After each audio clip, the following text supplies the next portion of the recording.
Hey, welcome to the Odd Shift Podcast. I'm your host, Anthony Trucks, and today we have on the show Lori Harder. Now, Lori's a friend. I've known her for a couple of years now. She is an incredible human in terms of what she's experienced, gone through, but also what she's learned to create and build, but more so, how she gives it back to the world. I think there's a unique skill set that comes with a human who learns to share their expertise in a way that is of benefit to the world. She's going to talk to you today about her journey through being in an interesting, tight religion as a kid, progressing out of that, navigating the shifts of identity and like a whole new world she wanted to step into. Then from there, being broke, navigating being broke to making great money, trying this whole fitness thing out, progressing into personal development and so on and so forth, where now she is launching, and at this time, maybe she's already launched a amazing new company that she started from scratch. And I think the journey she's gone through is where it's going to be an amazing gold for you, no matter what it is you do from a personal or professional standpoint. And also to hear the heart of somebody and the reasonings why they do that. So without further ado, let's hop into the episode with my friend Lori Harder.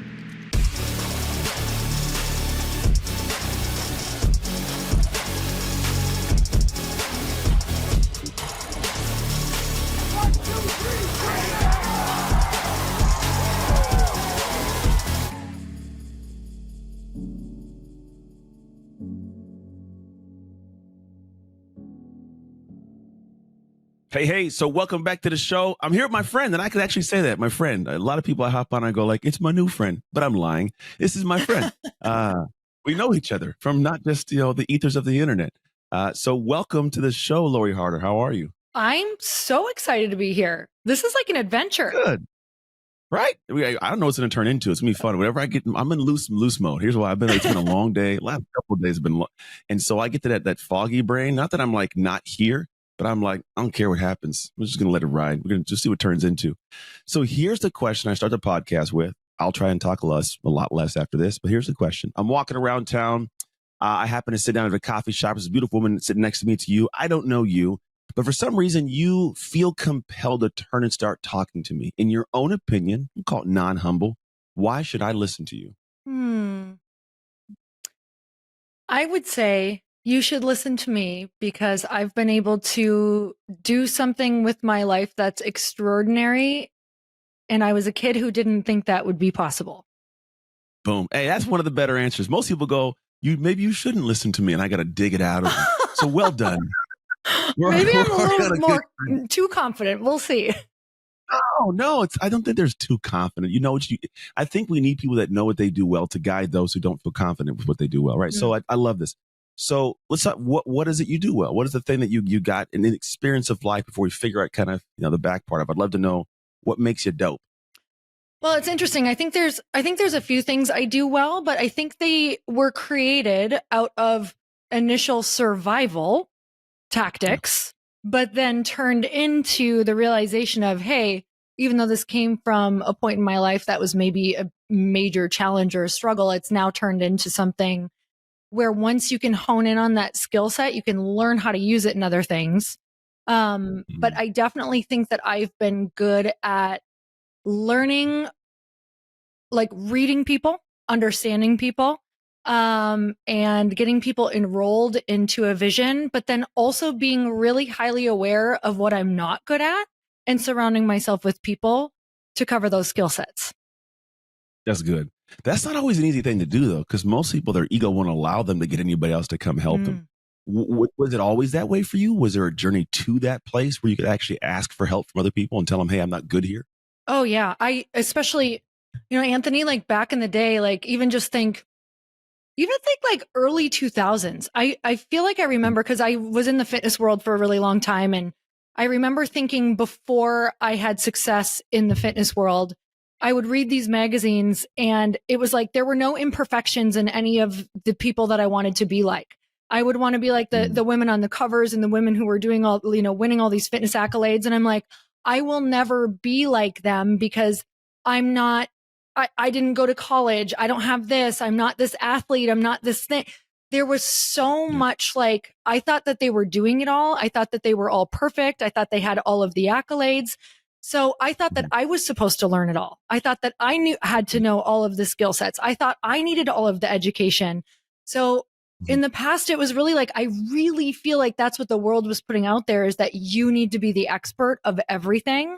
And fast forward, kind of why I love the internet now too, is you don't have to know everything. You really just have to hone in on what are you good at, and then try to figure out how do we piece together either this team or these people, or get in the rooms or get around the people who are good at what you are not.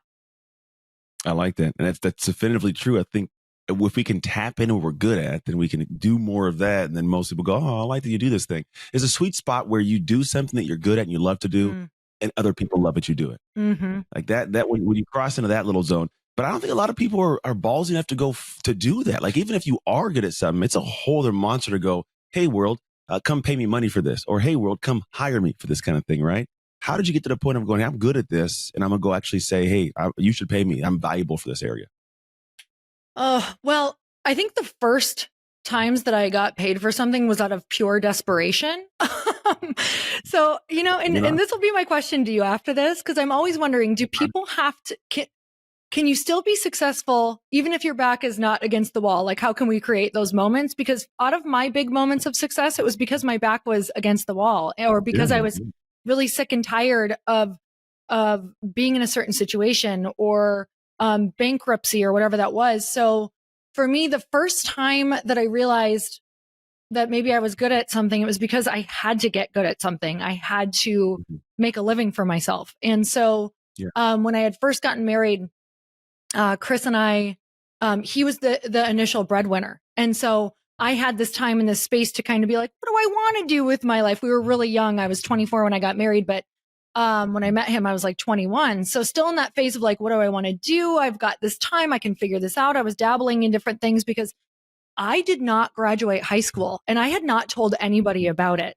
I was so ashamed about it that I was taking all of these different jobs and being like, I just don't know what I want to do yet. Not telling anyone.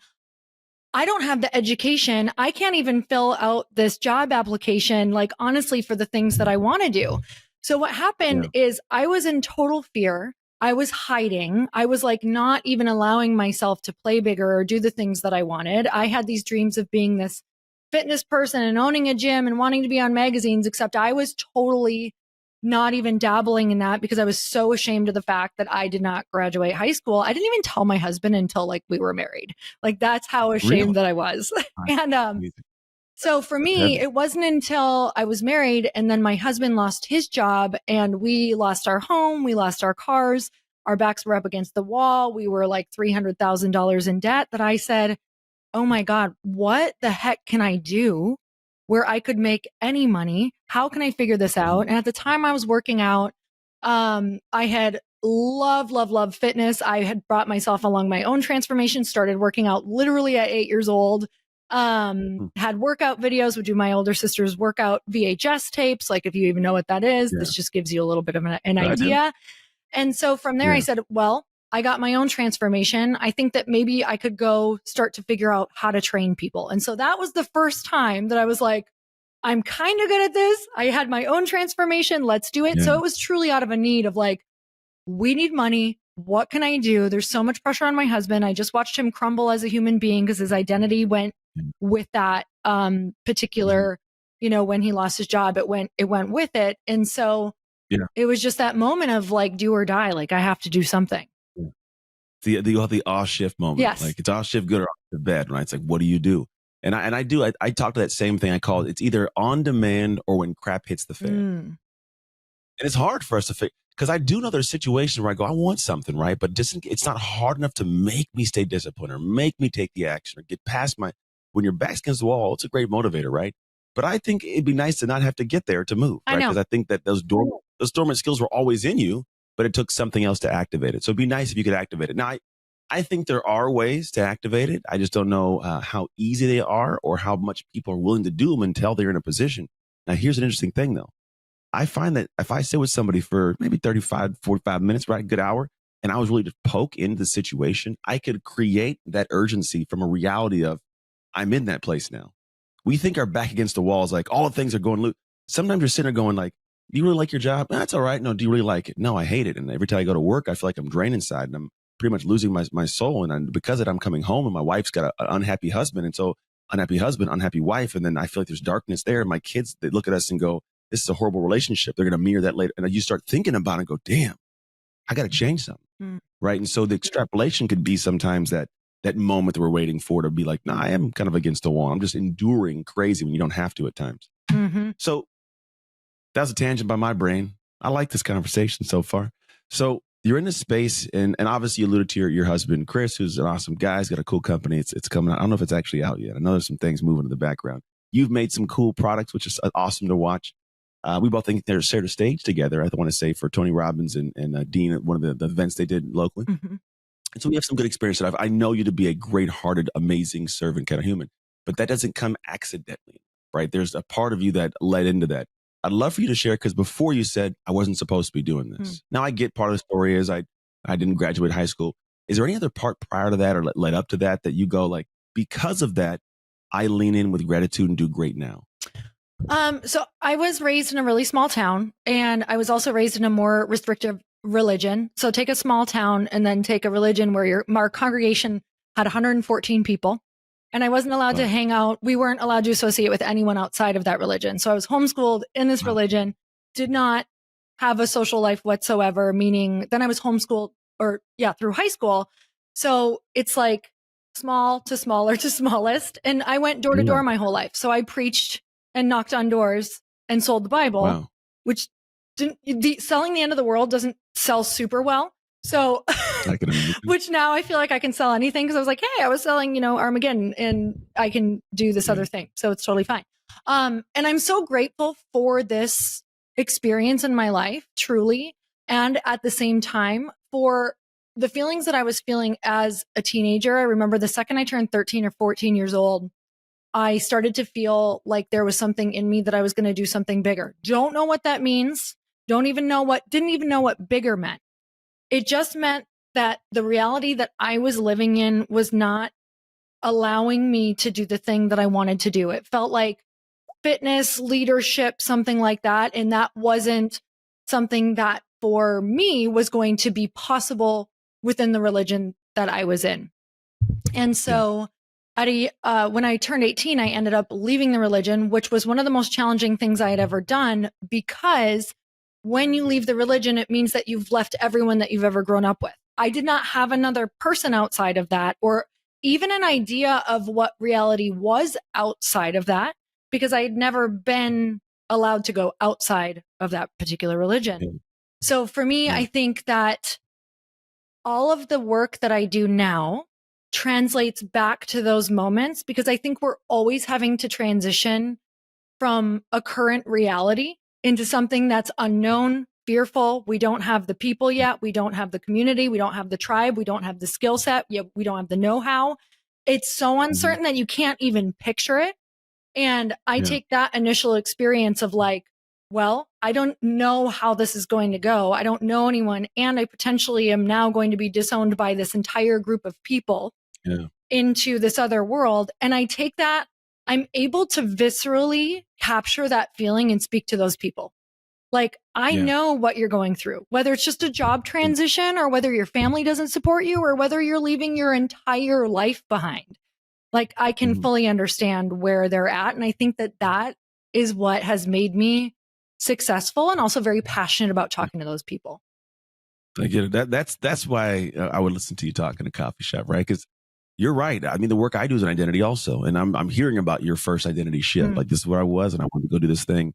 And most people don't realize we're doing the same thing. When you do want to leave the household, like if I don't have the tribe, oh man, the biggest fear is being cast out from a tribe for humans. Survival. And on top of that, I got to start this new thing or take this new job on all these. And most people don't realize that it's not really in my opinion, it's not really the information, the execution of the thing. It's you not identifying as that person just yet. Going, it's almost inevitable I'm going to fail because I'm not the person who does that. Yeah, but you don't become the person without just doing the thing, right? It's kind of the initial start of it. So as you started doing this, I'd love for you to share kind of like, obviously go through the portion of high school that took place. You have a situation, you started the fitness stuff, it builds in. Now you don't do those exact things. Would you share specifically what you do now? And then I want to unpack that a little bit more. Well, specifically what I do now, I'm in another transition. So this is so fun. Oh, yeah. Good. They're beautiful. I love them. That's what I like about this podcast. Oh, my goodness. So, once I left home, things did not go well right away. I had this whole who am I of 4 years of just like dumpster fire life. But then after that, kind of getting into the fitness world. And from the fitness world, I realized really quickly when I started training a lot of people that I couldn't help them truly transition and change who they were without their mindset like shifting. You know, some women I worked out with them, they would work out 5 days a week with me. And after a year, nothing changed because I couldn't change their mindset around what they were worthy of or their food and things like that. So I started really getting heavily into personal development because at the same time, I was actually experiencing a lot of like panic attacks, like social anxiety. I think just, I don't know if it was things from childhood. Well, that we'll get into that maybe a whole other podcast, but I got into personal development for many reasons, some of them business, some of them personally. And so I fell in love with personal development, helping people like really break through their identities and who they think they were and being able to go after what they want, because I started to experience what it felt like to live into the person that you came here to be. And that was so insanely freeing and amazing, even if it just felt like it was moments compared to the way that I grew up feeling like I was living someone else's reality, that I was like, I just want to give people a taste. Like, I want to figure this out. So started writing books, started doing women's events. And from there, I also learned that I can help people with personal development. And once they get there, they're like, okay, now I have these big ideas. How do I make money? And so that started to really excite me of going, wait, let me try to figure out how to help people make money. So I got into network marketing. Then I got into a lot of entrepreneurial things and did that for a while and absolutely loved it. We still do that. But then simultaneously, about 2017, I had put a book, I'd written a book, put it out in the world. It was very much about personal development and connecting women to their like-minded tribe. So it was about like, connection and community and why that's so important and why it plays a role in what you're going to do. Like creating one for the future you, right? You have your current tribe and then you need to create a tribe for the person that you're going to be, because they will pull you through to the other. They'll pull you through the dark night of the soul. I know you know all about that. Yeah, I do. So during that time, after the book came out, I was like, wow, I never even thought I would write a book. Like I was checking things off of a list that I hadn't even written yet. So my mind was blown. I was like, little Lori would be freaking out right now. And I was in a place where I was like, oh God, I never wrote my list after this. So I was having a bit of an identity crisis at this time, going, I don't know who I want to be next. Like I didn't even know I'd do that. And I'm not sure if I want to keep writing books. I don't really think that's it. And so I start going to dinner more with my husband and his friends, because he's having these different conversations that he's kind of telling me about. And he's starting to get interested in investing.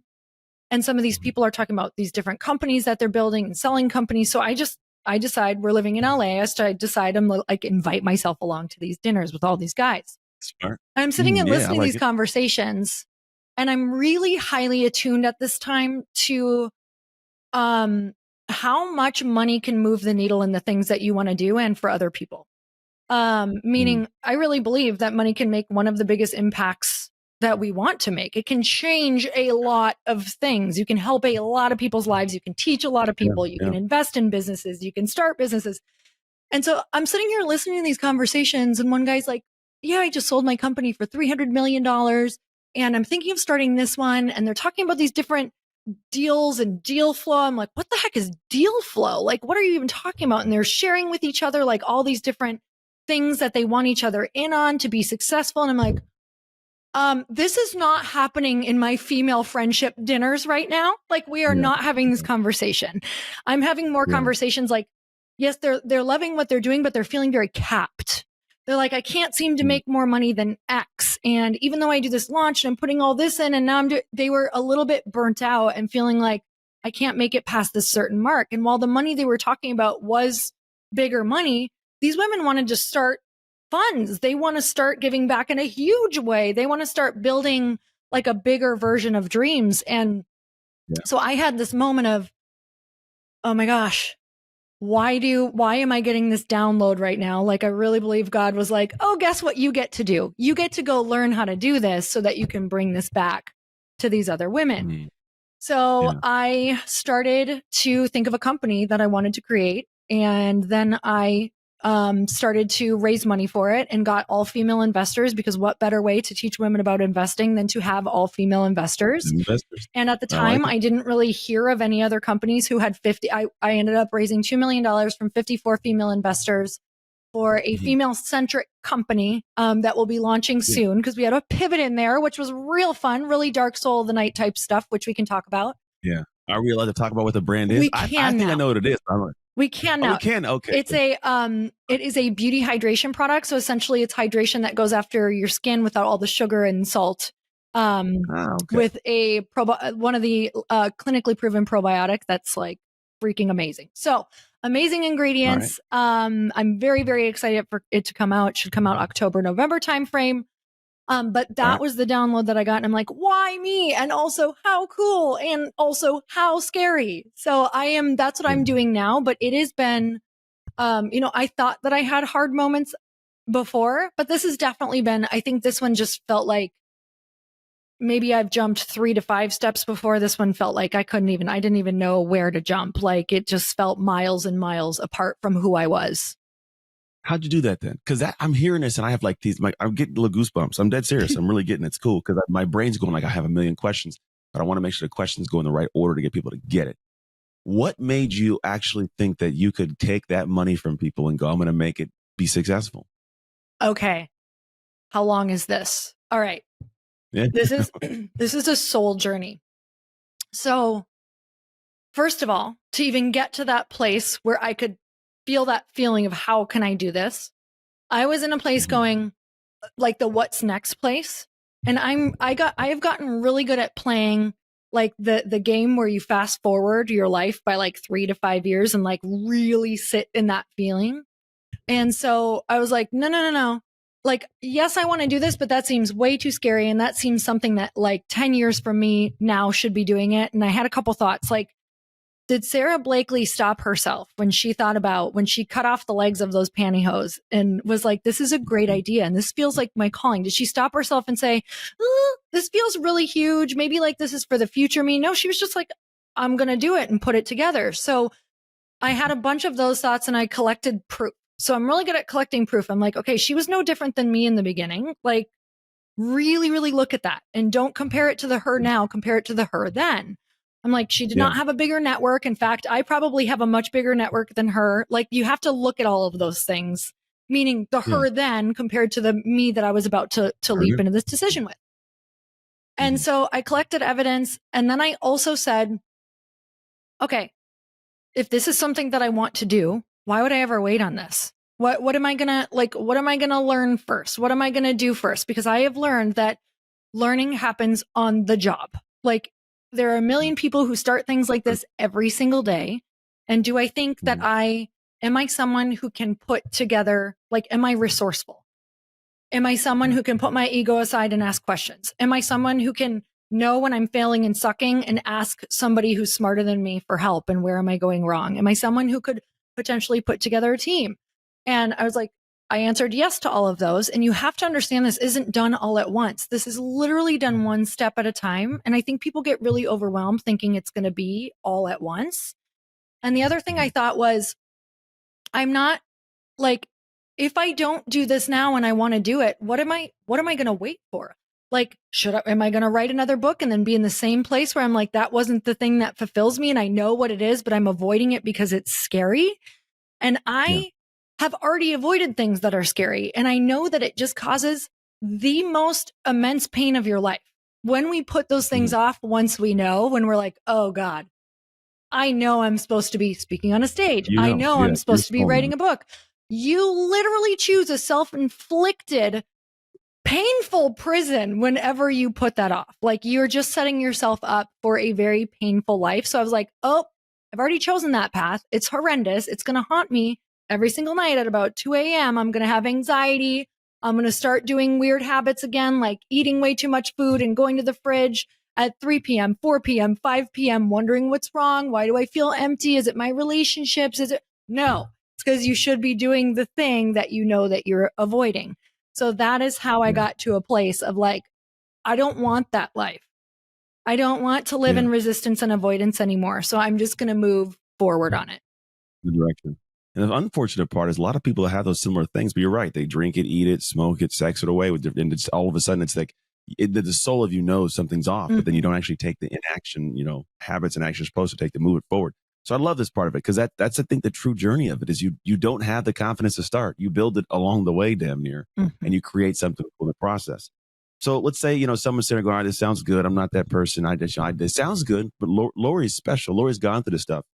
What do you think is the common thread? Because people ask me, they go, "Well, you played in the NFL and you did the Ninja War stuff like that. That's why it's easy for you." And I go, "Oh, no, no, no, hold on. Like that's not. That'll give me 2 seconds to have somebody say hi to me, but that doesn't have them invest with me and work with me and hire me. That has nothing to do with it. The person that's in that space, I think, for me, is the one I really want to touch because it tells me they already kind of want to do it, but they're telling themselves something to shut themselves down. How does somebody open themselves back up? How do they go? Like you're saying, I'd like the idea. I found proof. I saw this, and also did you have anybody around you that was the opposite energy that was almost like in line with the negative thoughts you might have had?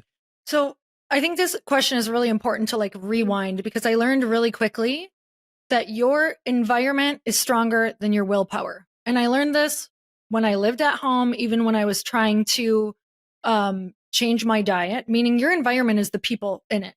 Like it's truly who you are surrounded by. So your environment being Yeah. stronger than your willpower. The first thing that I have to change whenever I'm thinking about doing something new is the people around me. Now, it doesn't always mean that you can change everyone around you. You can't just swap out everyone around you, but you can spend more Yeah. time with people who can empower you to be that person or empower you to believe that you possibly could than with the people who are pulling you back. This is one of the hardest things to say out loud to people, and it's the hardest thing to change, but you can do it. And I think it's the first place that you have to start because your environment, just like when you tell your kids, like, okay, well, I don't want you to hang around this group of kids at school because eventually they'll become like them.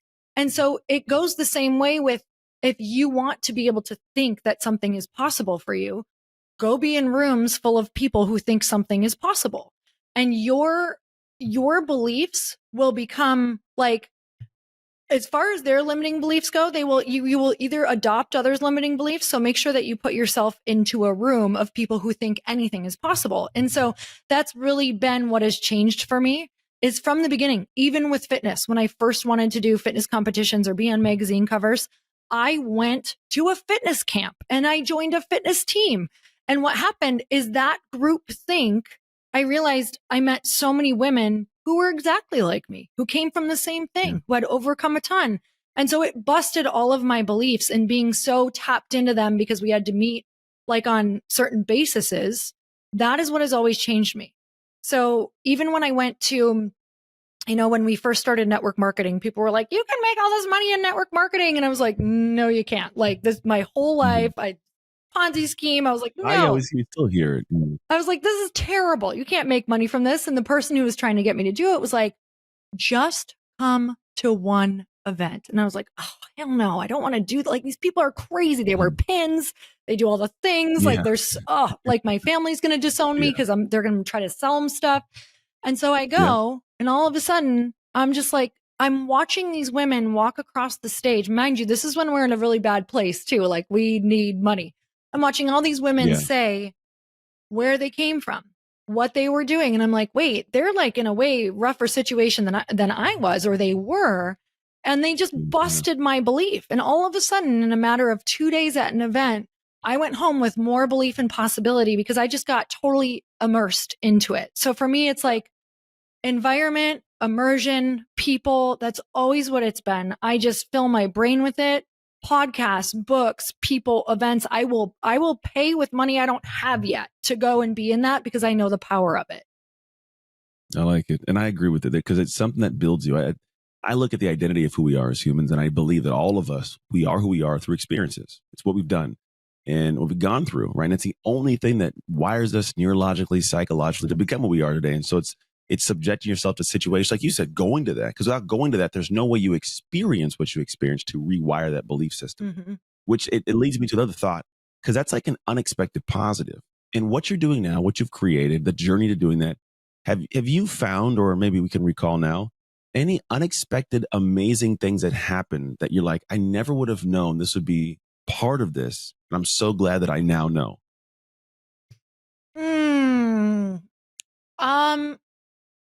I can honestly say that I am really grateful to now love challenge. I have become so highly aware of the importance of challenges in your life and how important it is to, like, when something arises that's really hard, when you just feel pressure beyond what you can even imagine. It's not that I love it and I'm like, yeah, this is great, because it's still hard. I still want to run. I still want to, like, some of my emotion, like I can tap into it, or I can feel it thinking about it. Like I want to cry, I want to run. But I also know that I have never, you get to meet a version of yourself on the other side of that that is like, it's like a connection with your creator. I don't know how to explain it outside of that. Like you gain some sort of perspective, perception, compassion, like empathy. You gain so much on the other side of those really hard experiences, that now instead of like wanting to run or wanting to resist them or like avoiding them, I try my best to run towards them. Or when they come and I don't want them to come, I'm like, I know something good is going to come out of this. And I just have that belief now. It's literally wired in me. So that is the gift that has come, is I truly believe. I mean, we've even had losses in our life that are devastating. And we've now been able to see like these deep, deep gifts of, we appreciate life more. Like we would have not had that before that loss. And now even that we're pulling, you have to pull the wins out, but man, they're amazing when you can do that. I totally get it. In the work of what we do now, we're in the kind of middle of a transition here. It's going to happen soon, of the work of identity shift, right? Which is all about shift, make shifts happen, right? Which the end destination of making identity shift isn't changing. However, the vehicle to get there, we have found, is different. It's called dark work. So I got this logo and this brand, and I'm seeding the brand little by little. But it is that. It's the point where, like, I'm hearing, I love challenge. It's like I almost enjoy problems, not because, like you said, I love the headache of it, but I appreciate what it turns me into. In fact, I believe there's a mentality we have, and you maybe can attest to this. When you show up to moments in life now, it may not be what's called consciously this, but my subconscious, my instinct goes, I've done too much work in the dark to lose in the light. There's no way you're taking this from me. This is, I've been doing things that you've never seen me do. Therefore, this is going to happen. And it may not be that gritty or that masculine, but there's an energy that comes with, like, I've read this, watched this, had these conversations. Now, this is what we're going to do this. And so it leads me in defining moments to keep going, to keep fighting, to overcome, even if it's myself, to overcome myself. And so I agree with you. There's this part of the things that are beneficial outcomes that it just comes from being so deeply immersed in the grittiness of it that you come out and go, hell yeah. Like, I'm sure fitness, that's the weight that you're like, I can't hit that. And you hit that weight and go, damn, look at me. I'm dope. Look at my butt cheeks. I look sexy, right? It's all these amazing positive outcomes, but it came to the hard fought reps to actually get there. It's so good. It makes it, you know, a recent one for me was taking on that money, like feeling the pressure of that. Which, number one, this is bringing me back to the first question or second question of, does your back have to be against the wall or in a really hard spot to like really have to show up and be accountable? I think I created that intentionally with taking on investors, because I could have bootstrapped and just gone slower. But I think there was a part of me that knew that if I took on money and accountability like that, that I wouldn't quit when it got hard. Because Anthony, for sure, 100 million%, I would have quit 1,000 times over. There were hundreds of nights where I would have been like, never again. I'm up at 5 a.m. I've been up since 2 a.m. I can't sleep. This feels like too much pressure, especially because the first company that it started with was going terrible. It was during COVID, like, and it was manufacturing, and I couldn't get what I needed, and I had lost a bunch of money. It was an absolute nightmare that I was going through alone, because at the time I was in something new, didn't know who to ask, all the things, even though I was doing my best. But with that, it's like that accountability really helped me keep going. So I think that we can create it. And then what was the second part? Sorry, because I did have a segue there. In terms of like the statement, it wasn't like a question per se. It was just me asking it. I was just stating something and you took it into a destination, which is good, because sometimes our brains do that. We go, what are we talking about? I don't even know. No, but I was pretty much saying, like, I believe that aspect of how we're able to create this moment creates this sense of self that we draw into, which I think is what led you to go, yeah, 100%. And taking that on, puts you against the wall. And then you are drawing on something from the past. It's not, you're drawing on stuff from childhood and the first company, the losses. And then I like the ideas. Yeah, when you're invested at a certain level, I think there's part of us that we don't like to admit, but we will much easier let ourselves down than we will other people. Hmm. Like we'll always step in and go, I'm going to do this for myself. But if it's you, it's like, well, it's just me. Who knows? We let ourselves down. And when you have other people that are there, it's like, oh, I don't want to, especially if you value humans, like I know you do. That's a whole different level of like, I can't not do this. And so it's a smart, scary place to go. Because what if it goes wrong? But then here's the biggest thing that I think is cool is I think we all know problems happen. You know, problems are inevitable, right?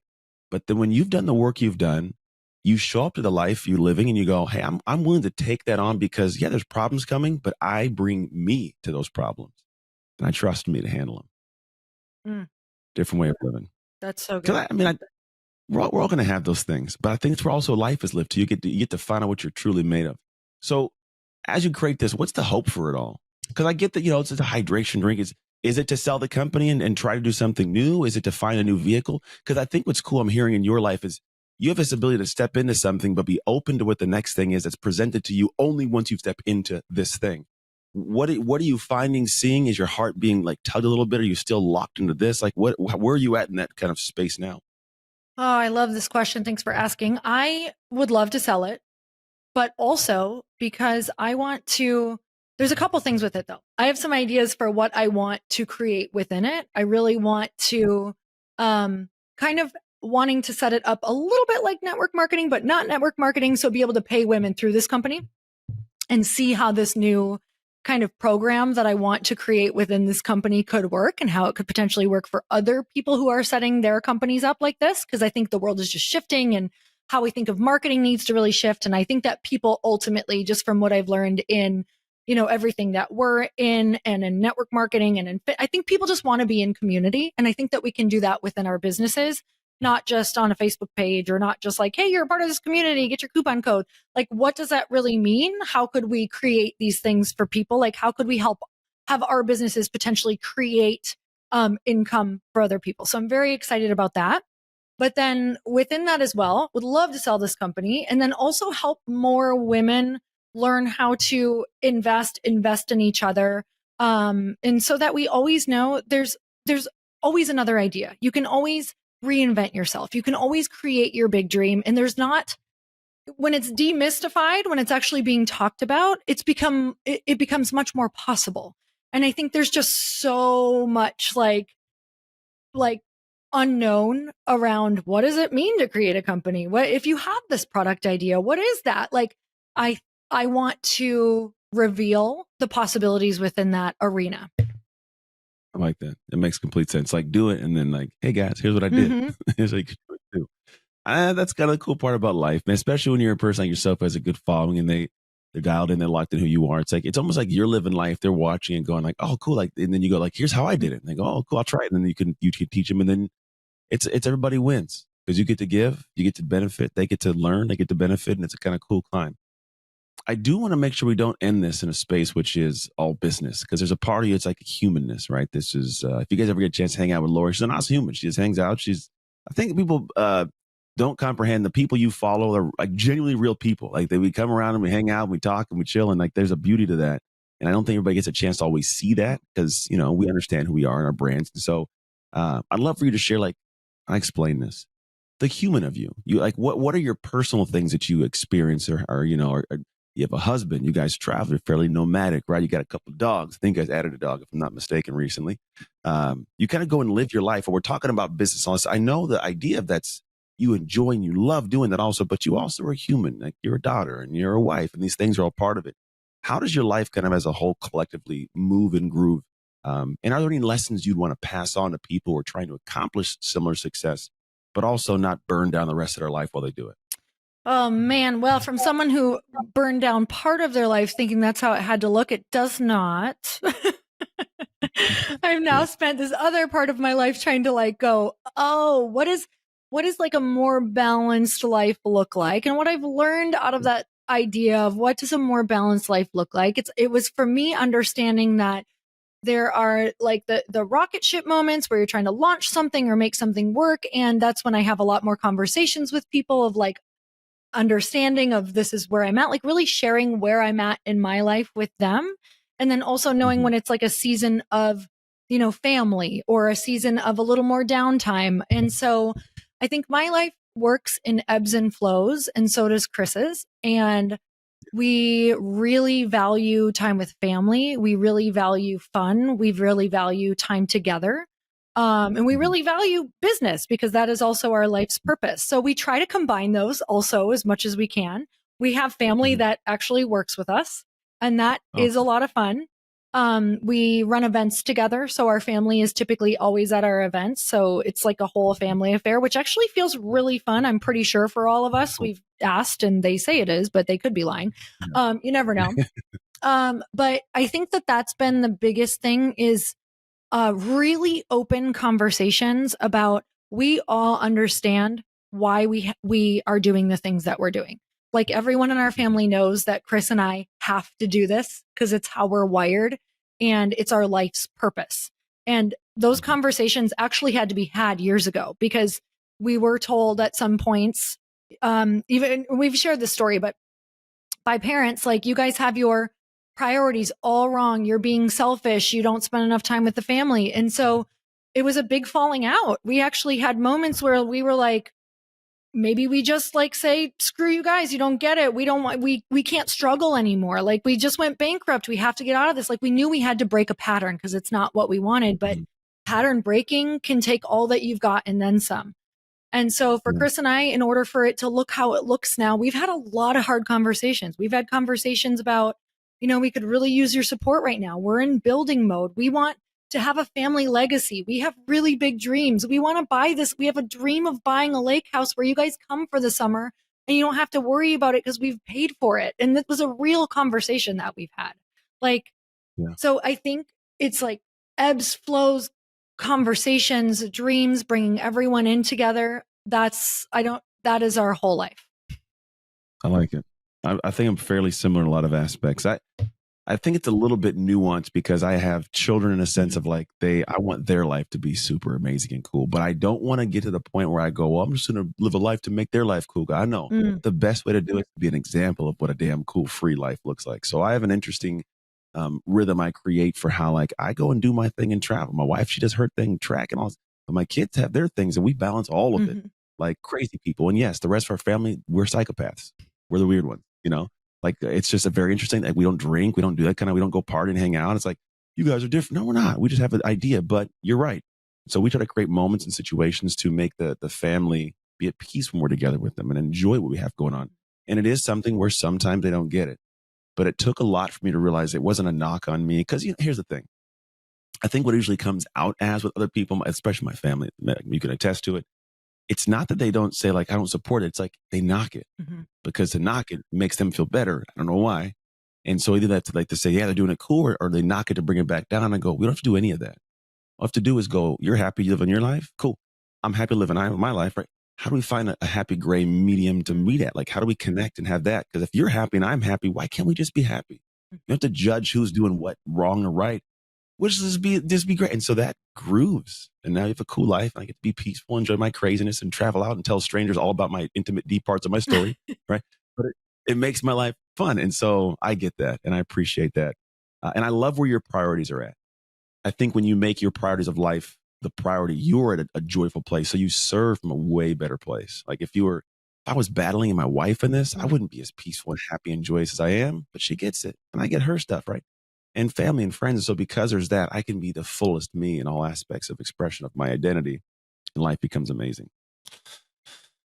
Life. Man, I appreciate hanging out with you. It's actually been a really cool conversation. I didn't know we were going to go with it and it went to a cool place, which is awesome. I find they do that. Somehow I got a good groove of just interviewing people and I just did it accidentally, but I think it comes from a true joy for this. So 2 questions to conclude our time together. The first question is, where can I send people to interact with you, learn more about you, your book, your stuff, all that fun thing?